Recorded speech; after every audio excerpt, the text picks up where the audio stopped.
Steigiate naują įmonę ar planuojate pradėti prekiauti internetu?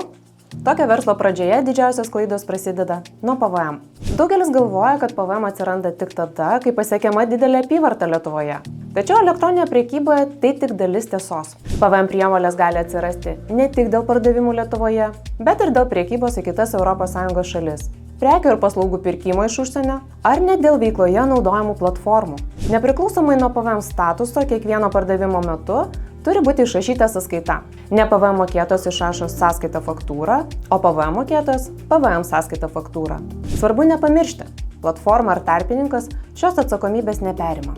Kai klausimai dėl PVM neįvertinami iš anksto, problemos dažniausiai iškyla vėliau per patikrinimus, deklaracijų koregavimus ar mokesčių perskaičiavimą. Todėl prieš pradedant elektroninės prekybos veiklą, svarbu aiškiai suprasti, kada ir kokios PVM prievolės atsiranda ir kaip teisingai vykdyti pardavimus.